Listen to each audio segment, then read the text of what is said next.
আজকে চলে এসেছি বিকালবেলা। দেখুন আমি কিন্তু বিকালের দিকে নদীর ধারে ঘুরতে এসেছি আর আপনাদের সাথে শেয়ার করব। দেখুন আমি কিভাবে ঘুরোঘুরি করলাম। মাশাআল্লাহ। হ্যালো এভরিওয়ান, আসসালামু আলাইকুম। কেমন আছেন সবাই? আশা করি অনেক অনেক ভালো আছেন, সাথে আমি অনেক ভালো আছি। আর এই যে দেখুন এগুলো বক নদীর ধারে, মাশাআল্লাহ অনেক সুন্দর লাগছে। আর আমি কিন্তু ভীষণ দেখতে পছন্দ করি। আর নদীর কান্দায় ঘুরলে কিন্তু অনেক মজা লাগে, যেটা ভাষায় প্রকাশ করা যাবে না। যারা যারা নদীর ধারে যান তারাই একমাত্র বুঝবেন। আর এটা কিন্তু আমাদের রাস্তা নদী যাওয়ার, তাই আমি রাস্তা দিয়ে হেঁটে হেঁটে চলে যাচ্ছিলাম।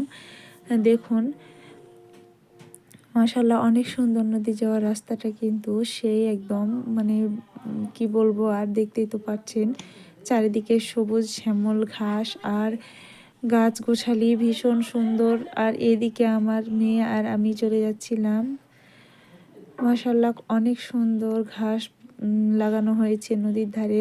আর এদিকে হচ্ছে নদীতে কচে ফুল তো ভালো লাগে অনেক দেখতে। তো আজকের ভিডিওটি সম্পূর্ণ দেখতে আমার সাথেই থাকুন। এগুলো কিন্তু শস্য ক্ষেত্র, বন্যার পানিতে এগুলো ডুবেছিল। আর এগুলো এখন কিন্তু মেরামত করা হচ্ছে কিছু লাগানোর জন্য, এগুলোতে ফসল ফলে। আর দেখুন সূর্যটা কতটা সুন্দর, একেবারে পানির সাথে মিলিয়ে গেছে। আর এদিকে কচু ফুল কতগুলা, মাশাআল্লাহ অসাধারণ লাগছে, কি বলবো আর। আপনারা দেখুন, আমিও সাথে আপনাদের পুরোটাই দেখার চেষ্টা করছি।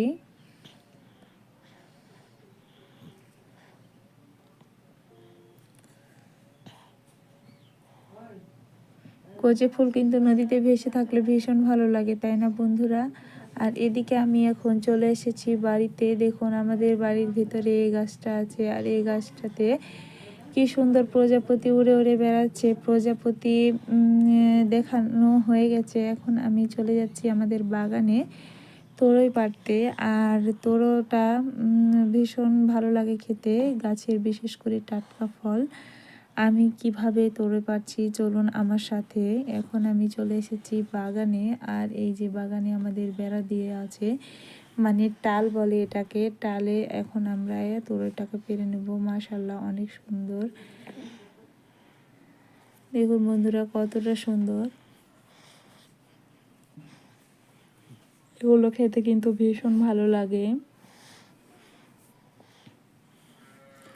আমি এখন লেবুর গাছ থেকে লেবু পেড়ে নিব, কারণ আমাদের লেবুর গাছ এখানে আছে। আর নিচে